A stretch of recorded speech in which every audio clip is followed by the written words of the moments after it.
3.5 হাত কাফনের কাপড়, সঙ্গে যাবে ধারের কাঁচা বাঁশ।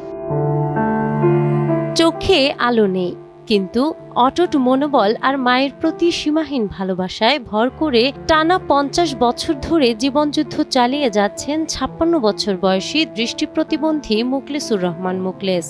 জন্ম থেকেই অন্ধ মুখলেস মাত্র 6 বছর বয়স থেকে অভ্যাস আর স্মৃতিশক্তিকে কাজে লাগিয়ে প্রতিদিন 2 কিলোমিটার পথ হেঁটে কাঠ কাটা ও মিল এলাকায় কাজ করতে যান। প্রায় 2 কিলোমিটার এসে হেঁটে এই মিলে 50 বছর যাবত কাঠের ছাল উঠে তার সংসার চালায়। তার বাবা হারানোর পর, ভাই হারানোর পর তিনি একমাত্র সংসারের হাল ধরেছেন।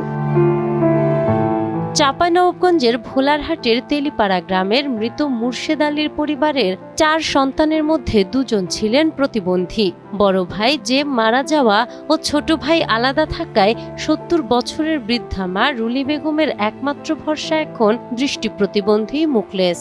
জন্মের পর থেকে আমি দেখছি আমাদের মিলে আছে, সে কাজ করে ভাত খায়। বাবা মরে যাওয়ার পর সম্পূর্ণ ভার দায়িত্ব মাথার তার করে যায়, সেইভাবে ছাল ছুটিয়া ছাল বিক্রি করে নিজের সংসার চালায়। প্রতিদিন ইটের আঘাতে গাছের ছাল থেতলে বস্তায় ভরে মাথায় করে বাড়ি ফেরেন মুখলেস। পরে সেই ছাল বাজারে বিক্রি করে সংসার চালান মা। আস্তে আস্তে চোখে অন্ধ তো দেখতে পাই নাই, চোখে তো অন্ধ কি চোখে দেখতে পাই না, কি সব জিনিসকে চাপিয়ে দিছে, পা ফেলে দিছে, ভাতে পা চাপিয়ে দিছে, এভাবে করতে করতে করতে তো আস্তে আস্তে বলে তো আরো দেখতে পাই না, তখন অন্ধ হয়ে গেল। আর আব্বা ফেলে গেল ডাক্তারের কাছে, তো ডাক্তার দেখে কয়েছে যে এটা হইবে না ভালো, এটা পেটেরই জন্মতে। স্বাভাবিক মানুষ যেখানে হাল ছেড়ে দেয়, সেখানে মুখলেসের এই লড়াই এক অনন্য দৃষ্টান্ত। সরকারি ও বেসরকারি সহায়তা পেলে বৃদ্ধা মা ও অন্ধ মুখলেস শেষ বয়সে একটু শান্তিতে বাঁচতে পারবেন বলে আশা স্থানীয়দের।